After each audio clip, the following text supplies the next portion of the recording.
거래소가 독자적인 야간 파생 상품 시장 개설에 착수했습니다. 밤 시간대 글로벌 투자 자금을 유입해 코리아 디스카운트 해소에 보탬이 될 것이라는 분석입니다.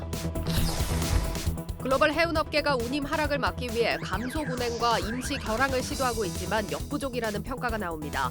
우리 국적선사인 HMM 역시 올해 새로 공급되는 선박수가 많아 어려움이 예상됩니다. 올해 첫 비유량 회사체였던 효성화학 회사체가 수요 예측에서 전량 미매각을 기록했습니다. 우량 회사체 발행 시장의 온기가 추가로 확산되지 못하는 가운데 실적과 재무 건전성에 따라 기업별 차별화가 진행될 것으로 보입니다. 일본은행이 초저금리 금융 완화 정책을 유지하기로 결정하면서 초강세를 보이던 엔화가 약세로 돌아섰습니다. 전문가들은 이 같은 결정에도 금리 왜곡 현상을 막기 위해 일본은행이 향후 정책 수정에 나설 가능성이 높다고 보고 있습니다.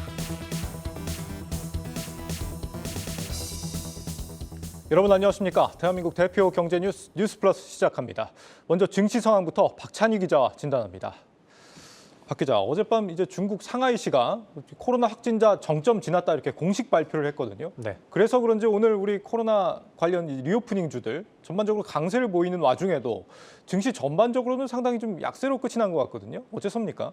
맞습니다. 어제는 이 중국에 우리 증시가 좀 가로막혔다면 오늘은 미국에 치이고 일본에 눌리는 그런 흐름이 나타났습니다. 예. 그만 미국 증시에서 이 금융주가 실적 쇼크에 다우지수가 1% 넘게 하락한 점이 우리 증시에 조금 하방 압력을 가했는데요.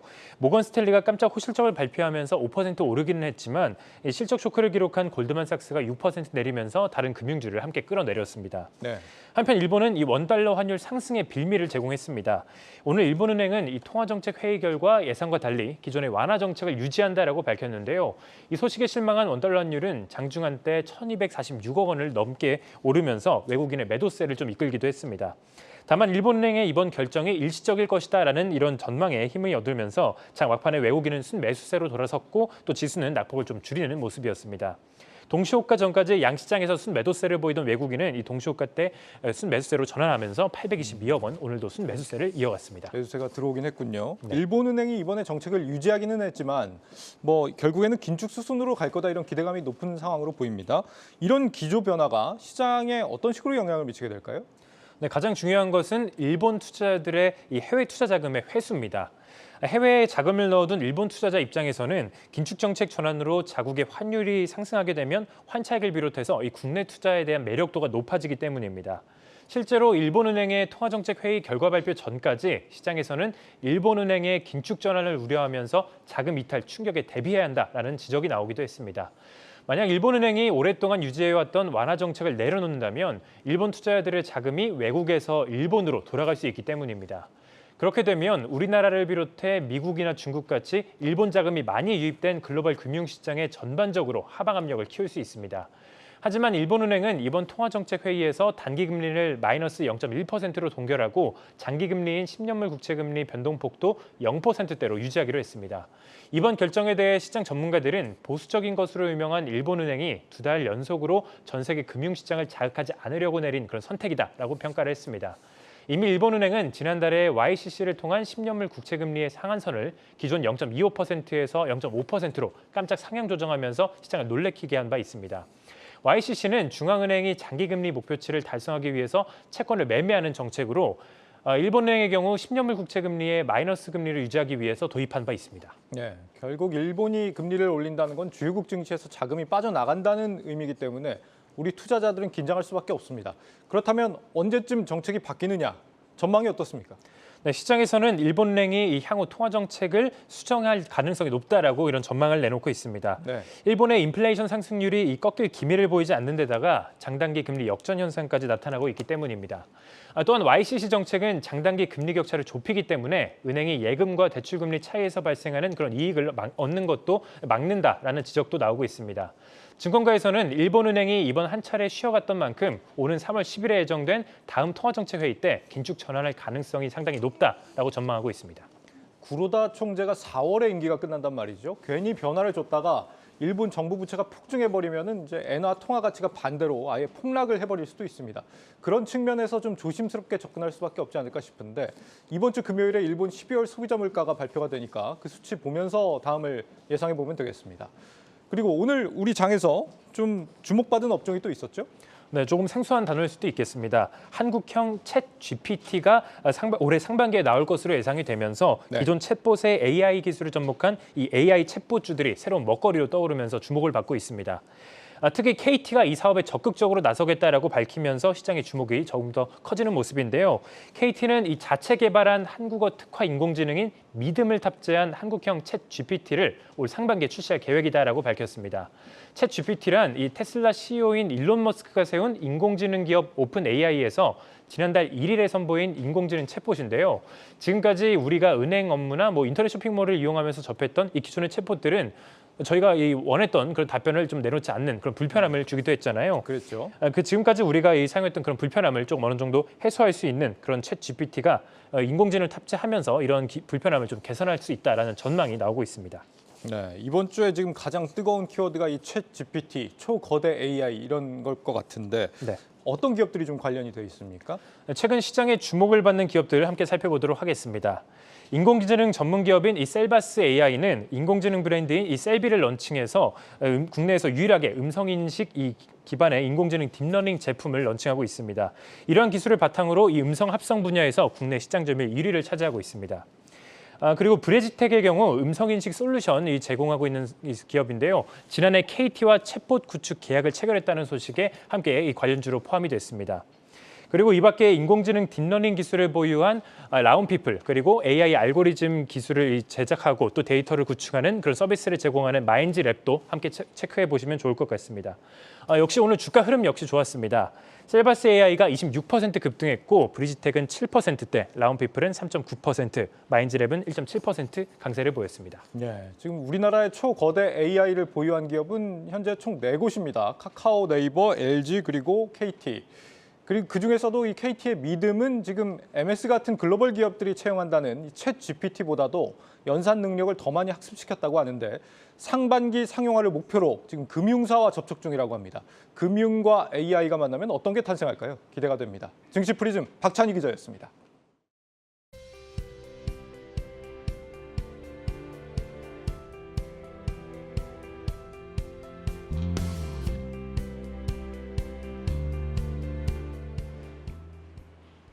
네, 간밤 뉴욕 증시 다우는 하락했고 나스닥은 올랐습니다. 특히 기업들 실적에 영향을 받으면서 다우지수 홀로 하락폭이 깊었는데요. 시장 흐름과 월가 분석까지 오민지 기자와 함께 살펴보도록 하겠습니다. 오 기자, 이렇게 흐름이 엇갈린 이유 뭐 때문이라고 봐야 됩니까? 일단은 어제 발표된 골드만삭스의 실적이 11년 만에 최악의 성적표였던 영향이 큽니다. 지난해 4분기 순이익이 13억 3만 달러를 기록하면서 전년 동기보다 무려 66%나 줄어든 건데요. 네. 매출도 105억 9천만 달러로 시장 전망치에 못 미쳤고요. 주당 순이익도 3.32달러로 시장 전망치보다 무려 40%가량 적었습니다. 네. 이번 어닝쇼크의 원인으로는 M&A 사업이 부진했고 또 사모 투자의 수입이 줄었다라는 점이 꼽히는데요. 이날 골드만삭스 6% 넘게 주가가 빠졌고요. 또 이런 세계 최대 투자은행의 부진으로 다우지수가 1% 넘게 밀리면서 장을 마감하게 됐습니다. 네, 골드만삭스는 이렇게 시장 전망치를 크게 밑돌면서 좀 타격이 크게 있었습니다. 그런데 좀 씁쓸한 건 모건 스탠리도 실적에 타격이 있었던 건 마찬가지였지만 시장 평가나 주가 흐름은 정반대더라고요. 네, 맞습니다. 자세히 좀 보시면요. 모건 스탠리 역시도 말씀하신 것처럼 전년 동기보다 40% 급감한 순이익을 보였지만 네. 전체 성적으로는 시장의 기대보다 좀 낮게 나왔다라고 평가를 받습니다. 매출은 127억 5천만 달러로 주당 순이익은 1.26달러로 시장 전망치보다 모두 상회했는데요. 특히 이 자산운용 부문에서 이 작년 4분기보다 6% 늘면서 역대 최대 기록을 보였습니다. 같은 미국의 대형 은행주지만 골드만삭스와 모건 스탠리가 다른 성적표를 받은 이유가 뭘까요? 이 월가 전문가의 설명 들어보시죠. Financials really is telling a lot of the story of what's going on today. Goldman Sachs also missed their estimates and their numbers were a little worse because their expenses were higher than the market expected. It's one the market, again, just really wasn't expecting.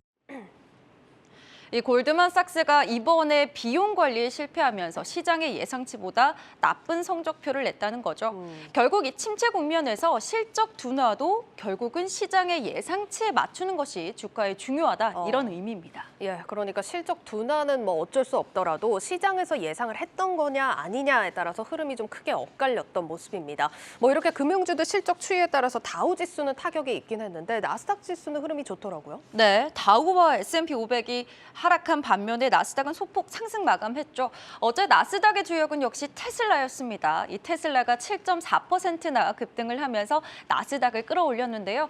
테슬라 최근 중국에서 가격을 인하하고요. 그 이후에 판매가 늘었다라는 소식이 전해진 겁니다. 네. 중국의 한 은행에서 집계한 자료에 따르면 지난 9일부터 15일까지 테슬라의 중국 내 판매량이 전년 동기보다 76%나 늘었다고 합니다. 주문이 가격 인상 전보다 4에서 5배 늘었고요. 모델 Y의 주문량이 늘면서 출고 주기도 기존의 1주에서 4주에서 걸렸는데 2에서 5주까지로 늘었다. 이런 보도가 나왔습니다. 그러니까 다행입니다. 사실 테슬라가 안 그래도 좀 안 좋은 평가들이 많이 나오던 상황에서 가격 인하 얘기가 나오고 사실 우려 섞인 목소리들이 더 커지던 시점이었잖아요. 네, 맞습니다. 사실 가격을 인하하게 되면은 마진은 떨어질 수밖에 없기 때문인데요. 이번에 가격 인하로 인한 마진 감소보다 가격 인하로 인해서 늘어나게 되는 판매 수익이 더 커질 것이다. 이런 기대감이 이번 소식으로 더 커진 겁니다. 테슬라 강세론자인 댄 아이브스도요. 테슬라가 차값을 인하하면서 마진에는 물론 타격이 있겠지만 판매가 12%에서 15%로 늘어날 것으로 봤습니다. 그러면서 목표 주가는 175달러로 유지했습니다. 또 최근에 비트코인 가격의 회복세를 보이면서 테슬라가 보유한 가상자산의 가치에 대해서도 주가에 긍정적이다 이런 분석까지 나옵니다. 네, 그러니까 부진하던 테슬라에 정말 간만에 좋은 소식들이 들려오는 것 같습니다. 주가 하락폭 대비해서는 뭐 미미한 상승폭이지만 그래도 좀 한숨 돌릴 수가 있을 것 같습니다. 그리고 또 어떤 종목들이 눈에 띄었을까요? 네, 어제는 또 반도체 관련해서도 상승세가 좀 두드러졌습니다. 엔비디아가 월가의 긍정적인 분석을 받으면서 4.7%나 상승을 했는데요. 뱅크 오브 아메리카가 미국 반도체 관련 보고서에서 엔비디아를 최선호주로 꼽으면서 이날까지 7거래일 연속 상승을 했습니다. 올해만 20% 넘게 상승하고 있는 엔비디아입니다. 크레디트 스위스도 엔비디아가 지난해 50% 이상 급락하면서 다음 실적에서는 회복할 것이라고 이야기했고요. 그 투자 리스크를 많이 덜어냈다고 평가했습니다. 또 애플도 강력한 반도체를 장착할 수 있는 맥 컴퓨터를 공개했는데요. 그러면서 0.8% 소폭 상승을 했습니다. 시티그룹은 애플이 아이폰 생산 기지를 중국에서 인도로 분산하려고 노력하고 있다면서 인도의 성장성에 힘입어서 실적도 개선될 수 있다고 봤습니다. 인도의 경우 중상류층은 앞으로 2배 이상 늘 것으로 보이고요. 그들의 지출 규모 역시도 2030년까지 6배나 증가할 것으로 전망되고 있습니다. 네, 지금 뭐 테슬라, 엔비디아, 애플 이렇게 좋은 평가가 나왔는데 보니까 로블록스도 상승폭이 꽤 크던데요. 네, 맞습니다. 로블록스 지난 밤에만 11.77%나 상승했습니다. 12월에 일일 활동자 수가 증가했다는 소식이 전해진 영향인데요. 지난해 3분기에는 어닝 쇼크 발표 이후 주가가 20% 폭락하기도 했습니다. 네. 이번 4분기 어닝 시즌에서는 로블록스가 실적 만회를 보여줄 수 있을지까지 시장에서 확인하려고 할 겁니다. 이처럼 기술주들이 지난 밤에 주목을 많이 받았는데요. 특히 아시아 기술주들 주목해 보시는 것도 좋겠다 이런 분석이 나옵니다. 골드만삭스는 아시아 기술주들은 글로벌 기술주들이 겪은 이 어려움을 다 겪었지만 이제는 바닥을 다지면서 저점의 매수 심리를 좀 자극하고 있다. 그중에서도 TSMC를 좀 꼽았습니다. 예, 이렇게 기업 실적에 움직이는 뉴욕 증시였습니다. 오늘 보셨다시피 실적이 부진했더라도 절대적인 규모보다는 이 시장 예상치에서 얼마나 벗어났냐가 주가 희비를 가르는 만큼 월가에서 제시하는 전망치 잘 체크하셔야겠습니다. 고에스트 오민지 기자였습니다.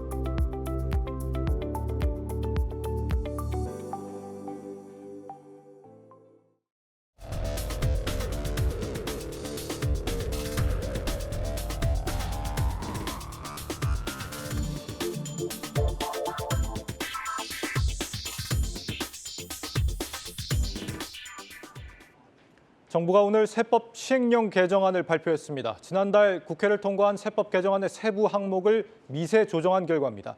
각종 부동산 세제 변화와 기업들에 대한 세제 혜택 같은 내용이 포함됐습니다. 특히 부동산 세제에서는 일시적 2주택자에 대한 기존 주택 처분 기한 연장 같은 내용이 담겼는데 그 실효성을 놓고는 벌써부터 의문이 제기됩니다. 이민재 기자입니다. 1주택 보유자가 재작년 초에 이사를 가기 위해 주택을 구입했다면 원래는 올해 초까지 기존 주택을 팔아야 합니다. 일시적 2주택자 양도세와 종부세 특례 처분 기한이 2년인데 이를 넘기면 1세대 1주택 비과세와 장기 보유 특별공제 최대 80% 등 혜택을 받지 못하기 때문입니다. 이 기한이 기획재정부의 세제 개편으로 3년으로 늘어남에 따라 일시적 2주택자가 한숨 돌리게 됐습니다.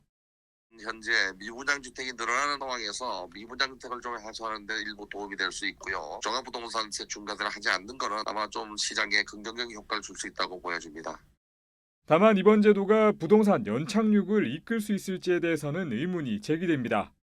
재작년에 일시적 2주택자가 됐다면 이번 세제 개편 전인 지난해에 이미 집을 팔았을 가능성이 높고 아직 보유 중이더라도 집을 비싸게 팔려는 심리가 커져 오히려 매매가 줄어들 수 있다는 분석입니다. 또 주택 매수 심리 위축으로 거래 절벽이 지속되는 지금 상황을 넘어서기는 역부족이라는 진단이 부각됩니다. 부동산 시장의 경착륙을 유도하는 데는 한계가 있을 것으로 예상이 된다. 지금 부동산 시장의 하락이나 침체의 경우에 대내적인 변수 때문에 나타나는 현상이 아니라 대외적인 변수, 고금리나 글로벌 경제 위기 때문에 나타나는 현상이기 때문에 상생 임대주택 양도세 부담을 줄이기 위해 임대기한 요건을 완화하는 것에 대해서도 늘어난 임대 의무 기간 등으로 향후 임대사업자가 오히려 줄어들 수 있다는 전망과 시장 자율 기능이 훼손되고 있다는 우려 등을 고려하면 실효성이 떨어질 것이라는 지적이 나옵니다. 한국경제TV 이민재입니다. 이 밖에도 올해 세제의 가장 큰 변화는 디스플레이 기술이 국가 전략 기술로 포함됐다는 점입니다. 관련 기업들이 각종 투자에 따른 세제 혜택을 받을 수 있게 됐다는 뜻인데 전민정 세종 주재기자 연결해서 자세히 들어보겠습니다. 정 기자, 이번에 디스플레이 분야가 국가 전략 기술에 포함이 됐습니다. 구체적인 세제 혜택 대상도 이번에 공개가 됐다고요? 네, 맞습니다. 현재는 반도체, 배터리, 백신 등 3개 분야에서 36개 기술만 국가 전략 기술로 등록이 돼 있는데요. 국가 전략 기술로 지정이 되면 연구개발과 설비 투자 시 주요 경쟁국 대비 최고 수준의 세제 지원을 받을 수 있기 때문에 업계에서 늘 지정 여부가 초미의 관심사였습니다. 이번에 기획재정부는 앞서 경제정책 방향에서 밝힌 대로 우리 기업이 세계 시장을 선도하고 있는 첨단 디스플레이 설계 제조 기술을 국가 전략 기술로 새로 지정했습니다. 새로 지정된 기술은 능동형 유기 발광 다이오드, 즉 아몰레드, 마이크로 LED, 퀀덤닷 디스플레이고요. 디스플레이 패널 제조 과정에 쓰이는 코팅 소재와 디스플레이 기본 단위인 레드, 그린, 블루 픽셀을 제어해서 빛의 밝기를 조절하는 역할을 하는 것이죠. TFT 제조 장비도 새 혜택 대상에 올렸습니다. 앞으로 이들 디스플레이 기술에 대한 연구 개발에 투자하면 중소기업의 경우에는 투자액의 최대 50%, 중견기업과 대기업은 최대 40%의 세공제를 받을 수 있게 됩니다. 그동안은 AI, 항공우주, 방위산업 같은 경우도 국가 전략기술 지정이 거론이 됐었는데 디스플레이가 이번에 우선순위가 된 거는 공급망 리스크가 커지고 있는 가운데 관련 지원이 시급하다는 판단 때문이었습니다. 내용 직접 들어보시죠. 국가전략기술을 디스플레이만 추가한 이유는 디스플레이 산업이 타 산업에 비해서 경제 사회적으로 안보상 중요하고 후발국가의 기술 격차 축소가 매우 빨라서 우선 지원할 필요가 있고요. 전자기기나 자동차 등의 산업 전반에 사용되는 핵심 부품입니다. 경쟁력이 상실이 되면은 공급망 리스크가 있어서. 이렇게 공급망 리스크가 심화되던 디스플레이 분야는 이번에 새롭게 국가 전략 기술에 포함이 됐습니다. 그리고 반도체 분야에서는 추가로 국가 전략 기술로 지정된 것들이 있다고요? 네, 반도체 분야에서도 시스템 반도체를 중심으로 한 핵심 기술들이 추가로 R&D 세제 혜택을 받을 수 있게 됐습니다. 반도체 위탁 생산, 파운드리랑 IP 설계 검증 기술과 시스템 반도체 테스트 기술 등입니다. 신성장 원천 기술의 경우에는요, 탄소 중립 기술을 중심으로 12개 기술이 추가로 세 혜택을 받을 수 있게 됩니다. 지능형 콜드체인 모니터링 기술, 소형 모듈 원자로 기술, 액화수소 저장 기술 등이 대표적인데요. 앞으로 이 기술에 대한 R&D에 대해선 최대 40%의 세액 공제가 가능해집니다. 네, 그런데 정부가 얼마 전에 이제 반도체 투자 세액 네. 공제율을 크게 높이겠다고 한 걸로 기억이 나는데 이번 시행령에는 포함이 안 됐습니다. 네, 그렇습니다. 기재부는 조세특례제한법, 조특법 시행규칙을 추가로 개정해서 디스플레이 관련 시설 투자에 대해서도 세액공제를 적용할 계획인데요. 이와 함께 기재부는 이달 초 대기업이 국가전략기술시설에 투자할 때 받을 수 있는 세액공제율을 최대 25%까지 높이는 내용의 개정안을 마련했는데요. 정부와 여당은 다음 달 임시국회 때 이 개정안을 국회에 제출한다는 계획입니다. 개정안이 야당인 더불어민주당 동의를 얻어내서 국회를 통과하게 되면 올해 삼성 디스플레이와 LG 디스플레이가 국내 OLED 공장을 지을 경우 최대 25%까지 세액 공제 혜택을 받을 수 있게 됩니다. 하지만 지난 9일부터 시작된 1월 임시국회는 검찰 수사를 받는 이재명 민주당 대표를 위한 방탄국회 논란 속에서 대부분 멈춰 있는 상태죠. 그래서 2월 국회 통과는 아직 장담할 수는 없는 상황입니다. 네. 이 야당 정치 탄압인지 당대표 방탄 국회인지 보기에 따라 뭐 다르겠습니다만 통과되려면 국회가 일단 정상화돼야 한다는 얘기고 그걸 떠나서라도 디스플레이 업계는 일단 이 국가 전략 기술로 지정이 됐으니까 숨통이 좀 트였겠습니다. 어떻습니까? 네, 맞습니다. 지난해 이제 디스플레이 산업은 한마디로 위기였다 할 정도로 아주 어려웠는데요. 10년간 세계 시장을 지배하는 한국 디스플레이 업계는 중국의 저가 공세 때문에 지난해 글로벌 매출 1위를 중국이 내줬고요. 기술 분야까지 위협당하고 있는 상황입니다. 네, 애플 아이폰으로 대표되는 소형 OLED 시장에서는 이제 삼성 디스플레이 독점이 이미 깨졌고 LG 디스플레이가 주축인 대형 시장의 경우에는요. 글로벌 인플레이션의 경기 침체까지 겹치는 바람에 TV 수요가 급감해서 사정은 더 나쁩니다. 네, 그리고 코로나 특수가 끝나고 글로벌 수요가 줄면서 지난해 디스플레이 수출마저 1.1% 감소한 211억 달러에 그쳤는데요. 특히 지난달엔 36% 가까이로 이제 낙폭이 커졌습니다. 이 때문에 기업들은 신규로 투자를 하기보다는 기존 생산 라인 가동률을 확대하는 데 주력해야겠습니다. 하지만 이번에 디스플레이와 반도체 업계는 연구개발과 시설 투자에 대한 파격적인 지원 혜택이 늘면서 일단 투자 숨통이 트였다 이렇게 이야기를 하고 있고요. 특히 투자세액 공제 확대안 이제 이번에 2월달 만약 국회를 통과하면 더욱 신속한 투자가 가능해질 것으로 보고 있습니다. 다만 이번 개편안이 업계가 기대한 만큼은 아니다 이런 평가도 나오고 있는데요. 당초 업계 수요를 감안해서 총 10개 기술을 국가전략기술로 지정해야 한다는 의견이 많았지만 기재부는 세수가 줄어든다 이런 이유를 들어서 결국 5개만 새로 지정했습니다. 또 국가 간 반도체 경쟁도 날로 치열해지고 있는데요. 이런 상황에서 뒷북 지원이라는 지적도 나오고 있습니다. 한국은 시스템 등 비메모리 분야에서 이미 미국과 대만 등 주요 경쟁국에 밀리고 있는데 이제서야 시스템 반도체 핵심 기술을 국가전략기술로 지정했기 때문입니다. 예, 알겠습니다. 일단 부동산과 디스플레이 분야 외에도 이번에 바뀌는 세제가 많다고 들었습니다. 어떤 것들이 있습니까? 네, 중요한 것만 좀 말씀을 드리면요. 이번 시행령 개정으로 오늘 7월부터 국산차의 개별 소비세 과세 표준을 소비자 판매 가격이 아닌 다른 방식으로 계산하는 것이 이제 가능해지면서 국산차 판매 가격이 내려갈 것으로 보입니다. 기재부는 승용차에 따라 다르겠지만 20만 원에서 30만 원 정도 가격이 인하될 것으로 보고 있고요. 또 앞으로 오징어 게임이나 더 글로리와 같은 콘텐츠를 만드는 국내 온라인 동영상 서비스 OTT 제작사는 앞으로 제작 비용에 대한 세액 공제를 최대 10%까지 받을 수 있게 됩니다.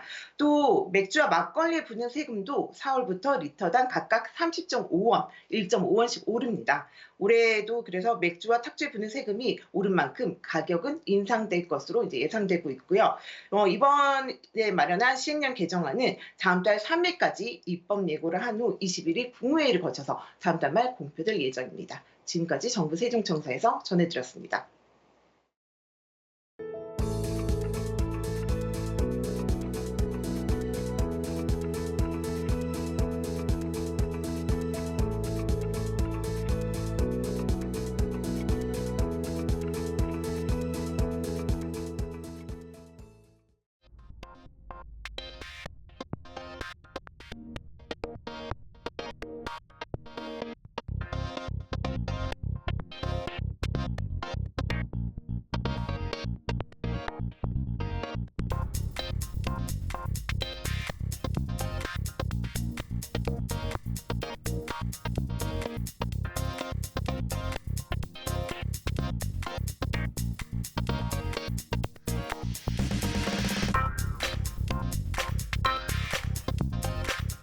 디올뉴 코나는 기존 대비 대폭 개선된 실내 공간성을 확보하고 소형 SUV 차급에서 지금껏 경험해보지 못한 최신 안전 편의 사양을 갖춘 것이 큰 특징입니다. 먼저 공간의 경우 기존 차 대비 전장을 145mm, 휠베이스를 60mm 증대하였으며 1열의 두께가 30% 축소된 슬림 시트를 적용하고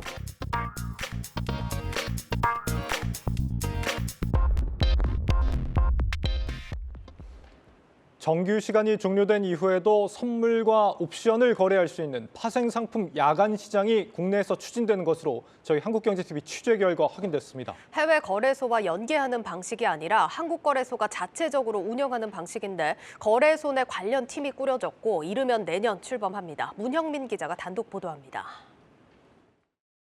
현재 정규 시장 이후 일부 파생 상품을 거래하려면 유렉스를 이용해야 합니다. 2020년까지는 미국 시카고 상품거래소와도 연계돼 두 곳의 거래소를 통해서 거래해왔습니다. 그 당시만 해도 한국 시장이 작은 시장이고 지금도 여전히 글로벌로 본다면 작은 시장이지만 그래도 한국의 이상이 그때보다는 많이 올라갔잖아요. 어느 정도 규모가 큰 시장들은 자체 운영하지. 이처럼 우리나라는 아직도 파생 상품을 야간 거래할 수 있는 자체 플랫폼이 부재한 상황. 하지만 한국거래소가 독자적인 야간 파생 시장을 개설하기 위한 준비 작업에 들어갔습니다. 한국경제TV 취재 결과 거래소는 최근 관련 팀을 만들고 인프라 마련에 본격 착수했습니다. 거래소에 매매 시스템을 제공하는 코스콤도 신규 시장 시스템 구축을 준비하고 있습니다. 한국거래소가 직접 운용하는 파생상품 야간 시장이 생기더라도 당분간 유렉스와의 연계는 지속될 예정입니다. 국내 투자자에게 거래 편의성을 보장하면서 유렉스로 유입되는 해외 투자자도 잡겠다는 겁니다. 시장을 만드느라고 자체가 뚝딱뚝딱 처리되는 게 아니라서 수만 개발한다고 끝나는 게 아니라 모든 증권사들이라든지 관련된 증권금융이라든지 예탁원이라든지 다 맞물려져 있잖아요. 이에 따라 한국거래소가 직접 운용하는 파생상품 야간 시장은 이르면 내년에 출범이 점쳐지고 있습니다. 한국경제TV 문형민입니다. 네, 사안을 단독 취재한 증권부 문형민 기자와 조금 더 알아봅니다. 문 기자, 이런 야간 파생 시장이 웬만한 나라들은 다 있다면서요? 맞습니다. 미국이나 유럽은 물론이고요. 아시아 좀 증권거래소 살펴봤더니 일본이나 싱가포르, 홍콩 다 있었습니다. 네. 특히 호주와 싱가포르는 우리나라보다 주식시장이나 상품 규모, 시장 시가총액으로 살펴봤을 때 좀 작거든요. 작은데도 불구하고 우리나라와 다르게 야간 파생 시장이 있는 겁니다. 예. 규모가 가장 큰 미국 CME의 경우에는 거래가 오전장, 오후장, 야간장으로 구분돼서 모두 23시간 매매가 가능한데요. 이 상품군마다 야간 거래 시각이 조금씩 다르기는 하지만 대부분의 상품이 우리 시각 기준으로 오전 7시까지 거래됩니다. 아시아를 한번 살펴보자면 이 홍콩의 HKEX가 새벽 12시 45분까지 매매가 가능하고요. 싱가포르의 경우는 새벽 3시까지 매매가 가능합니다. 일본의 OSE와 호주의 ASX의 경우 각각 오전 5시 30분, 오전 6시까지 파생 상품 거래가 진행됩니다. 그런데 우리도 자체적으로 운영해온 건 아니지만 방금 본 그 유럽의 이 유렉스라는 곳하고 연계를 해서 해외 거래소랑 연계를 해서 야간 거래를 허용을 해왔다는 거 아닙니까? 굳이 자체적인 시장을 따로 만들어야 될 이유가 있을까요? 업계 취재를 해보니까 가장 큰 문제는 중복 규제 때문이었습니다. 아무래도 우리나라와 해외 금융 규제는 물론이고요. 국가별 증권거래 회원 규정까지 모두 따라야 합니다. 이렇게 투자자들의 신규 또는 추가 접근을 가로막을 수 있는 잠재적인 벽이 있는 겁니다. 그러니까 해외 거래소를 쓰면 규제 문제가 불편을 줄 수 있다라는 건데 이런 문제가 실제로 발생한 적이 있다고요? 맞습니다. 3년 전쯤인데요. 2020년까지 저희가 유렉스뿐만 아니라 이 미국 시카고 상업거래소라고 하는 CME와도 이제 연계 거래를 진행했었습니다. 2020년 4월인데 이 CME에서 코스피 200 선물 야간 거래가 중단된 적이 있습니다. 그 당시 코스피 200에서 삼성전자 시가총액 비중이 3개월 연속 30%를 넘은 게 발단이었습니다. 이 미국 상품거래법에 따르면 어느 지수에서 한 종목이 30%를 초과하는 일수가 최근 3개월 동안 이 45일을 넘기면 이 CFTC라고 하는데요. 미국 상품거래위원회 단독 규제에서 이 SEC 증권거래위원회와 아까 앞서 말씀드린 CFTC 공동 규제로 변경이 됩니다. 이렇게 공동 규제로 바뀌게 되면 상장 당시에 이미 충족했던 이 CFTC의 요건과 별개로 또 SEC의 요건도 새로 따라야 하는 상황이 생기는 겁니다. 이와 관련해서 남길남 자본시장연구원 선임연구위원 설명 듣고 오겠습니다.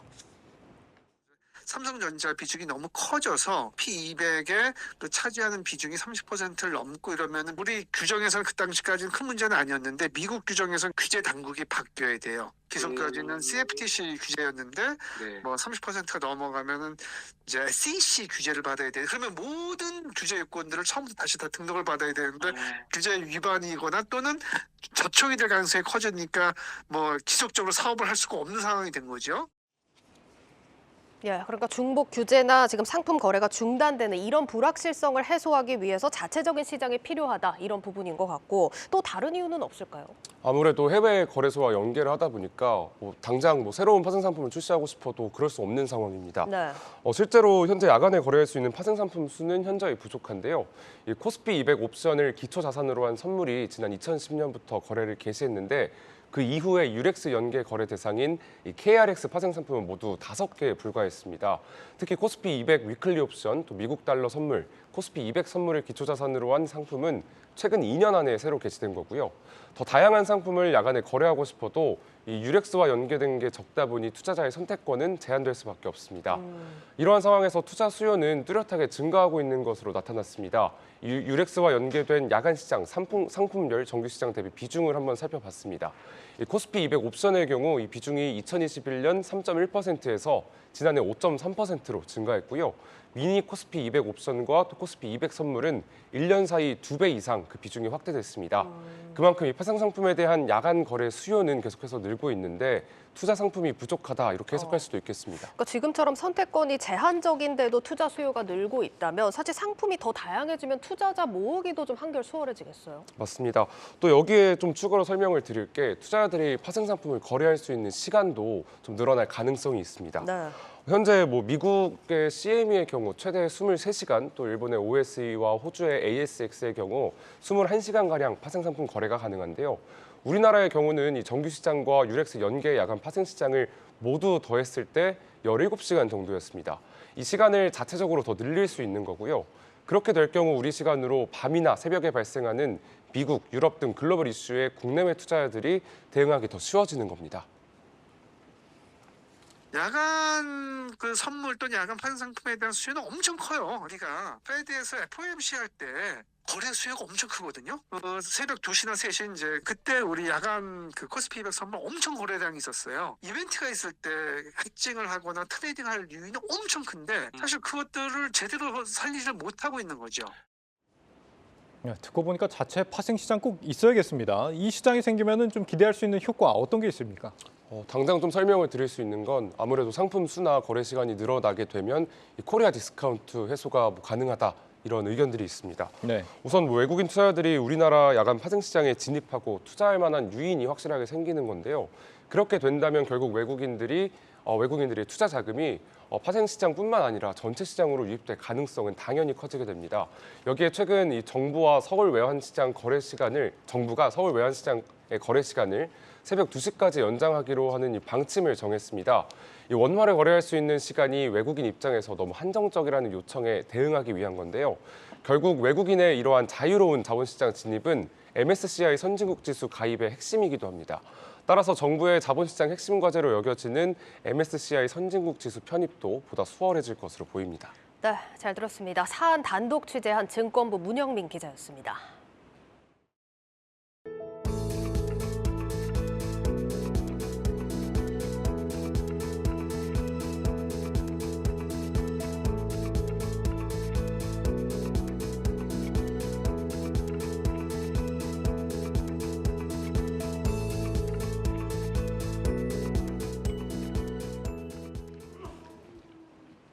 비우량 신용등급 기업 가운데 올 들어 처음으로 회사채 조달에 나선 효성화학이 수요 예측에서 전량 미매각되는 참패를 맛봤습니다. 기업들의 신용경색 문제가 비우량 기업들에게는 여전히 현재 진행형이라는 걸 말해줍니다. 증권부 김종학 기자와 사안 분석해 보겠습니다.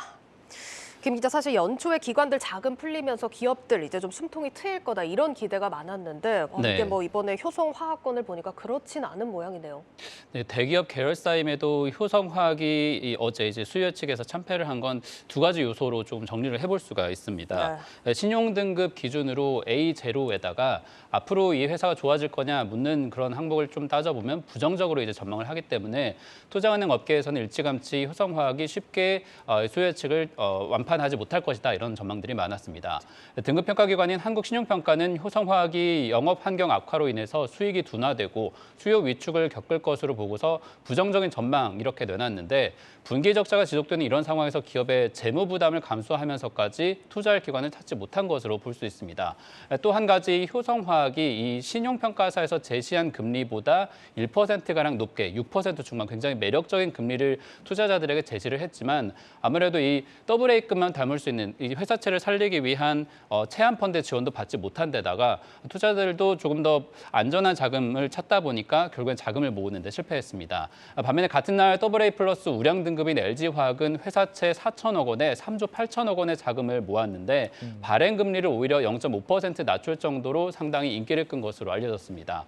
투자은행 업계 관계자는 연초에 이 연기금과 대형 투자기관들이 자금 집행에 나선 연초 효과로 인해서 시장에 상당히 많은 돈이 몰리고는 있지만 금리 수준보다는 앞으로 있을 경기 둔화 위험을 피하고자 하는 자금들이 쏠림 현상을 좀 보이고 있다 이렇게 진단을 하고 있습니다. 그러니까 수익을 좀 잘 쳐주는 곳보다는 상황이 어렵지 않은 기업을 좀 찾는 쪽에 무게를 두고 투자자들이 접근을 하고 있다는 얘기로 들립니다. 그런데 지금 비우량 채권이라고 또 다 같은 건 아닌 모양입니다. 오늘도 이제 세 곳에서 회사채 수요 예측을 했는데 하나 F&I, 신세계푸드, JTBC 이 중에서 두 곳에 자금이 몰렸다. 어떤 차이가 있는 거죠? 그러니까 어제 효성화학건만 가지고 회사채 A급 시장이 완전히 좀 외면받았다고 판단하기 이른 것이 오늘 기업 같은 경우에는 안정적이면서도 같은 A급인 기업이라서 또 투자를 받았다는 특징이 있습니다. 보면은 이제 A등급인 신세계그룹 계열의 신세계푸드 그리고 하나금융지주 산하의 부실채권 매매 회사인 하나 F&I가 수요 예측에서 모두 기관 자금 흥행에 성공했습니다. 당초 500억 원 정도를 조달할 계획이던 신세계푸드에는 1,900억 원 정도, 3배 가까운 자금이 몰렸고 800억 원을 발행하려는 하나 F&I에는 6천억 원 이상의 돈이 모였습니다. 여기에는 결국에는 1,600억 원까지 이제 증액을 검토하는 중이고 또 비우량채 투자는 운용사 자금까지 풀리면서 트리플 B급 같은 경우에는 지금 상당히 시장에 소화되기 어려운데도 불구하고 약간 이 발행에 좀 성공한 것으로 소식이 전해지고 있습니다. 발행을 성공했군요. 지금 저기 신용등급 A라고 써져 있지만 저것도 우리가 비우량으로 보통 인식을 하는 거죠? 신용등급이 A등급 이하인 경우에는 비우량으로 분류를 하는 상황이고 이 두 기업 같은 경우에는 앞서 효성화학하고 다르게 안정적인 등급으로 평가를 하고 있습니다. 또 그리고 조금 설명을 드리면은 이 하나 F&I라는 기업 같은 경우에는 불황에 크는 기업으로 보이고 또 그리고 신세계푸드는 필수적인 식자재, 연관해서 이익이 늘어나는 기업이라는 특징을 또 볼 수 있습니다. 하나 F&I가 이 영업을 하는 환경에서 보자면 통상 현재 이제 원금이나 이자를 석 달 이상 갚지 못한 그런 자금들을 부실채권으로 분류해서 NPL로 부르는데 이걸 싼 값에 떼어다가 조금 양호한 대출들과 묶어서 시장에 조금 비싼 값에 파는 이런 수익 구조를 가지고 있습니다. 요즘 같은 환경에서 수익이 잘 나는 기업이라서 투자자들이 몰린 것으로 지금 업계에서 파악을 하고 있고요. 또 신세계푸드 같은 경우에는 리오프닝 이후에 식자재 수요가 늘고 있고 또 그리고 단체 급식 사업을 원래 하고 있는데 여기에 대한 수익이 늘어나면서 재무적인 부담을 상쇄할 수 있다는 점이 투자자들에게 높은 평가를 받았습니다. 이렇다 보니까 회사채 발행 시장에서도 실적과 전망에 따른 차별화가 지금 나타나고 있는 것이고 이번 달 마지막이었던 이번 A급 회사채 발행 두 기업이 흥행에 성공하면서 다음 달부터는 아무래도 비슷한 등급의 기업의 자금 조달이 조금 쉬워질 것이다 이런 전망들이 업계에서 조심스럽게 나오고 있습니다. 그런데 뭐 이렇게 같은 등급 채권도 흐름이 이렇게까지 다르다 보니까 사실 투자자들이 신용 등급 낮은 회사채를 볼 때 일일이 선별해야 된다 이렇게 좀 해석이 될 수 있을 것 같거든요. 그러면 일반 투자자가 장외에서 아직 비우량 채권까지 투자하기에는 좀 시기가 이르다 이렇게 봐야 될까요? 네, 사실 개인 투자자들이 채권을 사는 채린이들이 많이 늘어난 시기라고는 보여지지만 사실은 일일이 선별할 만한 능력을 갖추지는 못했기 때문에 조금은 지금 조심스럽다라고 볼 수 있겠습니다. 증권사들은 잔존만기가 1년 안팎인 채권을 떼어다가 개인들에게 고금리에 파는 특판 상품을 작년부터 팔아왔고 올해도 조 단위 정도의 수요를 지금 흡수한 상황인데요. 어디까지나 우량한 등급에 한정된 상황으로 지금 지금 파악이 되고 있습니다. 어제 리포트로 잠깐 전해드렸던 삼성증권의 연 5% 후반 A급 이 특판 같은 경우에도 현대 BNG 스테일, 여기 같은 현대차그룹 계열인데도 판매가 아예 저조해서 SK 렌터카로 변경하고서 일부 자금을 끌어들인 것으로 파악이 됐습니다. 비유량채에도 개인들 자금이 모이고는 있지만 소화되는 속도가 느리다 이렇게 좀 볼 수 있는 것이고요.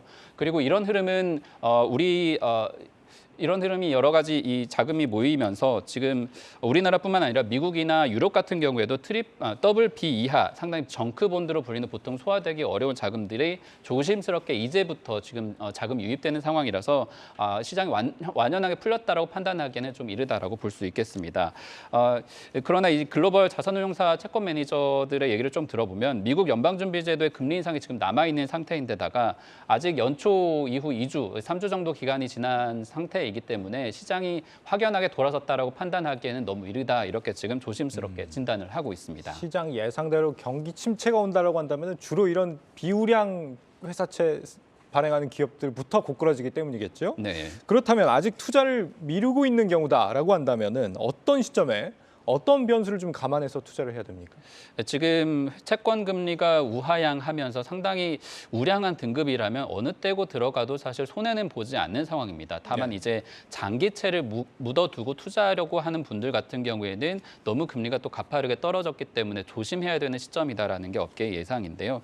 자금 상황이 더 나빠질 경우에는 투자 위험이 커질 수 있는 그런 문제 때문에 투자 시점과 등급에 따라서 좀 분산을 해야 된다 이런 설명입니다. 지금 보면 국고채 3년물 금리 가 지난 10월에 4.5%까지 올랐다가 이게 정말 1%포인트 정도 떨어진 상황이고 같은 기간 회사채 무보증 3년물 금리 같은 경우에도 상당히 안정세를 보이고는 있습니다. 하지만 이게 이 단기간에 이렇게 크게 또 시장이 안정되다 보니까 앞으로 있을 미국의 연방준비제도의 어떤 금리 인상이라던가 여러 가지 금리 정책에 대한 속도에 따라서 영향을 많이 받을 수 있다는 게 업계의 우려입니다. 오늘만 해도 일본은행의 통화정책 변경 가능성으로 인해서 국채금리가 상당히 민감하게 움직였고 또 연준의 다음 달 이제 통화 정책 결과에 따라서 개인 투자자들이 장기채에 담고서 쉽게 환매를 하지 못하는 그런 손실 위험을 또 떠안을 수 있다라는 게 업계에서 우려하는 부분입니다. 따라서 지금 체크할 부분은 미국의 금리 인상폭 그리고 A등급 회사채가 다음 달에도 정말 잘 발행이 되는지 여부 그리고 기업의 1분기 실적 전망에 따라서 이게 어느 정도 채권 시장이 안정되는 지표로 확인을 할 수 있기 때문에 이 부분들을 지켜보는 게 필수적이다 업계에서 조언을 하고 있습니다. 연초 효과로 채권 시장의 자금 유입과 또 여러 가지 기대감이 커지고는 있지만 이 시장의 온기를 확신하려면 조금 한 달 정도는 더 시장을 두고 지켜봐야 할 것으로 보입니다. 네, 증권부 김종학 기자와 심층 분석했습니다.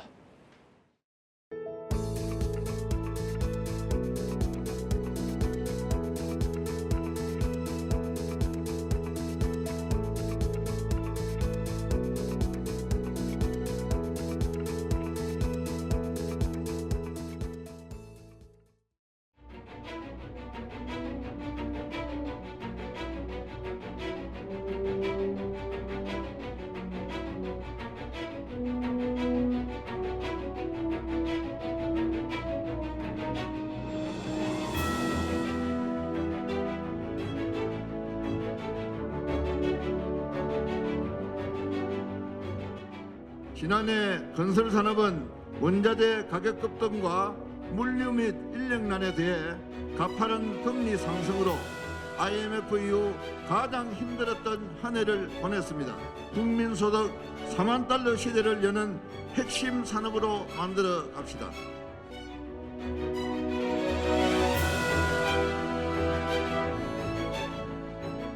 제도와 정책이 국민과 건설인 여러분께 보탬이 되도록 국회도 함께 노력하겠습니다.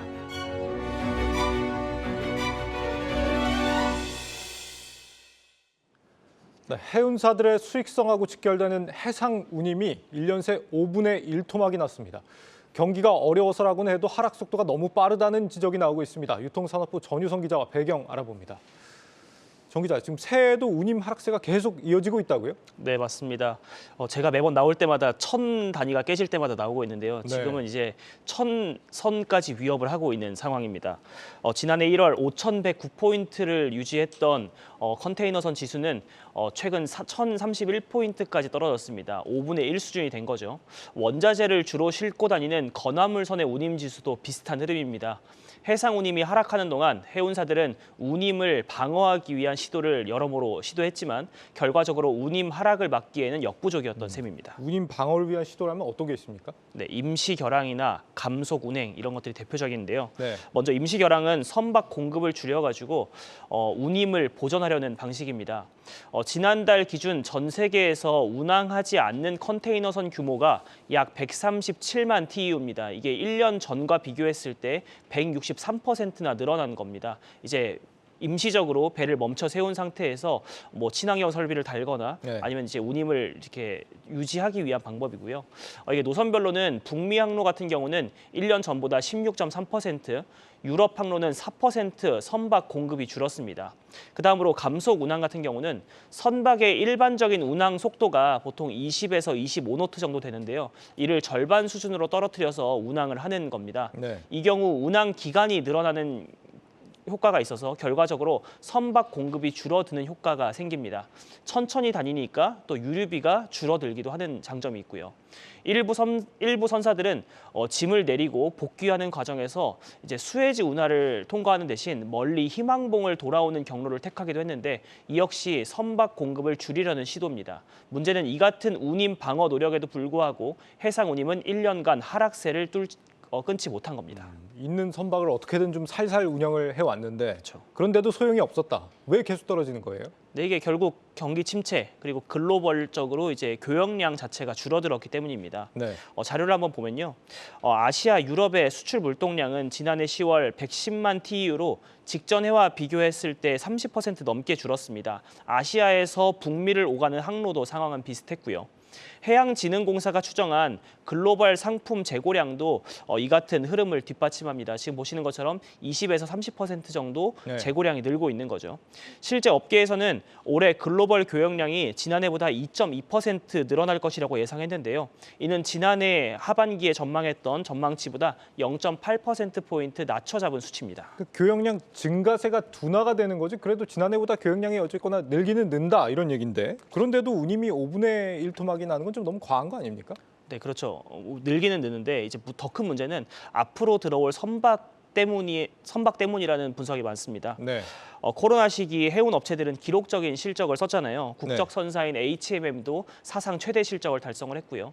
해운 업체들은 이 당시에 운임이 높았을 때 배가 부족하다 보니까 선박을 대규모로 발주를 합니다. 그러니까 조선사들의 물량은 좀 늘어난 거죠. 근데 이때 자료들을 보시면은 2021년 전 세계에서 선박 발주량은 434만 TEU. 이게 사상 최대였고요. 2022년에 260만 TEU, 이것도 2021년도에 이어서 사상 두 번째로 많은 수치입니다. 이게 단기간에 30%의 선박이 더 늘어나는 효과가 생기는 거죠. HMM도 상황은 비슷한데요. 14,000 TEU급 선박 12척이 내년 1분기까지 들어올 예정입니다. 현재 HMM의 선봉량이 81만 TEU 정도인데 한 2년 사이에 20%가 단기적으로 늘어나는 거죠. 운임은 이제 코로나 특수를 다 반납을 하고 운임은 이제 코로나 이전 수준으로 내려왔는데 앞으로 공급될 선박이 역대급으로 많은 상황이다 보니까 증권가는 해운업계의 실적을 낮춰잡고 있습니다. 지난해 하반기까지만 해도 증권업계에서는 HMM의 실적을 6조 원대 영업이익을 올해 거둘 거다 이렇게 전망을 했는데 최근에는 2조 8천억 원까지 눈높이를 낮췄습니다. 건화물선을 주력으로 하는 페노션 역시 영업이익이 30% 감소할 거라는 게 증권가 분석입니다. 그러니까 선박 공급이 늘어나는 게 원인이다. 저는 이 말을 들으니까 조선사들 수주도 앞으로 좀 면세적으로 타격을 받겠구나 이런 좀 걱정도 되는데 언제까지 떨어지는 겁니까, 운임? 네, 해운업계에서는 내년 초까지를 운임 약세가 이어질 거라고 합니다. 이게 올해 1분기가 아니라 2024년도 1분기, 2분기를 말을 하는 거죠. 선박 공급 증가, 그러니까 이미 발주해둔 선박이 들어오는 것은 사실상 피할 수 없고 그나마 올해를 지나며 경기가 어느 정도 회복이 됐을 때 2024년 초반에 반등이 가능하다는 전망인 겁니다. 해운업계에서는 이미 벌크선 그리고 컨테이너선 모두 손익분기점 이하로 운임이 내려가고 있다고 보고 있습니다. 예. 아직 수익이 나고 있는 거는 운임이 높았을 때 맺은 장기 계약, 이런 1년짜리 계약들이 남아 있기 때문인데 이 기간이 이제 거의 다 끝나가거든요. 이 계약을 끝나가서 이제 낮은 가격의 운임을 재계약을 맺어야 될 시점이 찾아오면 해운업계는 본격적인 혹한기를 맞이할 거라는 분석입니다. 전문가들은 현재 1000선 초반인 SCFI 지수가 800선까지 내려오면 임시 결항을 넘어서 개선이 대거 늘 수 있다고 내다보고 있는데요. 개선이 뭡니까? 네, 개선은 이제 아예 운항을 멈추고 배를 그냥 뭐 파킹해 놓고 있는 거죠. 네. 이게 이렇게 되면은 짐을 옮겨주고 받는 화주들로부터 받는 돈보다 운항에 투입되는 비용이 더 높아지는 꼴이다 보니까 배를 이렇게 운항을 안 하는 게 오히려 더 낫다는 거죠. 네.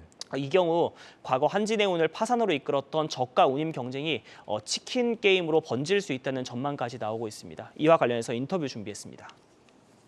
경기 침체가 돼가지고 SCFI가 1000 이하로 가면 개선이 시작되고 있고 개선 수가 만약에 200만 TU, 300만 TU 옛날처럼 그렇게 되면 이제 심각해지는 거예요. 배를 매각을 해야 되느냐 이런 생각 나오잖아요. 내년 초까지면 아무래도 좀 너무 오래 남은 것 같은데 좀 너무 우울한 전망 같은데 좀 희망적인 소식은 없습니까? 네, 올해가 해운업계의 위기인 건 맞고요. 인내가 필요한 시간도 맞습니다. 그렇다고 근데 부정적인 요인만 또 부각을 시켜보기에는 또 긍정적인 부분이 남아 있거든요. 네. 대표 국적선사인 HMM은 지난 2년 동안 기록적인 실적을 썼습니다. 이제 부채 비율도 지금 보시는 것처럼 500%대에서 36%까지 낮아졌고요. 쌓아둔 현금성 자산도 10조 원에 달합니다. 높은 수익성도 긍정적인 부분으로 볼 수 있는데요. 화물 1TU를 옮길 때 HMM이 거둔 수익은 2,622달러로 짚라인이나 머스크 같이 더 규모가 큰 글로벌 선사들보다 앞서고 이게 사실 전 세계 1위 수준입니다. 이처럼 양호해진 재무 구조 그리고 높은 수익성으로 기업 신용 등급도 1, 2단계 정도 높아지는 결과도 받았습니다. HMM이 쌓아둔 현금을 앞으로 어떻게 활용할지 또 지금 현재 거두고 있는 높은 수익성을 어느 정도 유지할 수 있을지 여부가 침체기 이후의 반등의 시기를 결정하는 요인이 될 것 같습니다. 네, 유통산업부 전유성 기자였습니다.